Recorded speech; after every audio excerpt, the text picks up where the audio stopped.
Another dead inmate in that Ohio prison siege and speculation about racial tension.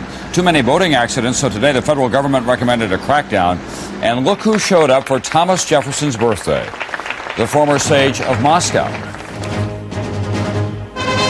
This is NBC Nightly News with Tom Brokaw. Good evening. Many of America's prisons, overcrowded and divided by racial hatreds, are time bombs waiting to explode. That maximum security prison in Lucasville, Ohio, is one such facility, and tonight the siege there continues. Another inmate is dead. That's 7 altogether now. And as NBC's Sarah James tells us from the prison site tonight, there are more questions about the role of race and some late developments. Sarah?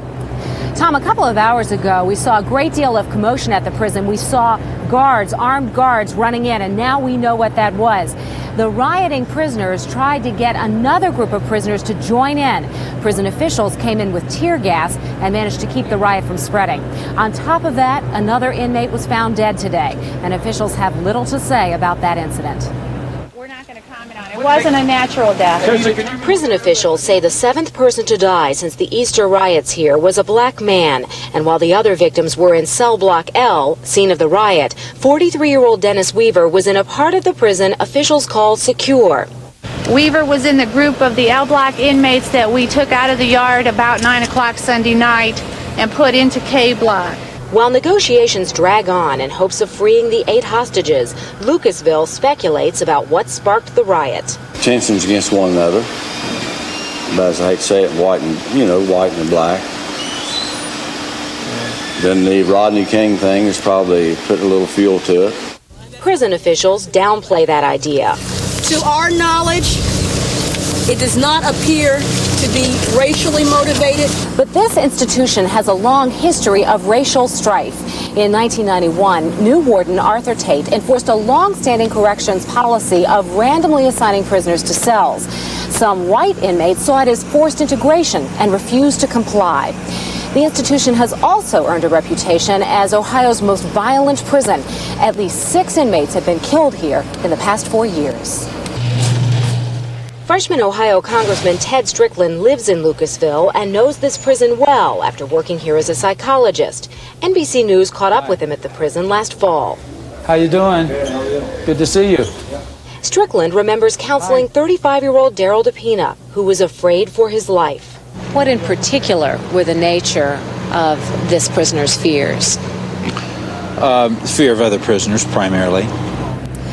And now DePina and 6 others are dead. Strickland says it is too early to see if racial tensions were a part of the cause of this riot, but he says he has heard about them from other inmates. Tom?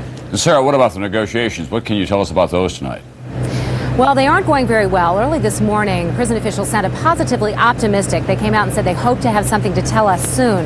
But that faded as the day went by. They have cut off electricity, they have cut off water, they've cut off food, but they acknowledge that some of these inmates had stockpiled food in their footlockers. And indeed, it seems that the inmates are trying to get in touch with us, the media. They're hanging sheets outside the windows.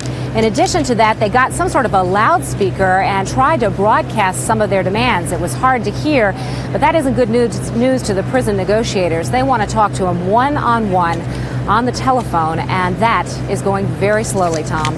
Thank you very much, Sarah James, tonight in Ohio. In Los Angeles, the wait continues in the Rodney King beating trial, with the jury now in its 4th day of deliberations and an ever greater show of force to discourage riots. At Camp Pendleton, about 90 minutes south of Los Angeles, U.S. Marines conducted exercises in containing domestic uprisings. They stormed the mock-up of a small town. This exercise is at once a training program and a warning to potential troublemakers. NBC's George Lewis is outside the federal courthouse in Los Angeles again tonight. And George, I gather these extended jury deliberations are having an impact on the community. Tom, the jury is getting close to wrapping up another day of deliberations with no sign yet they're anywhere near a verdict. And the waiting game is getting on everyone's nerves.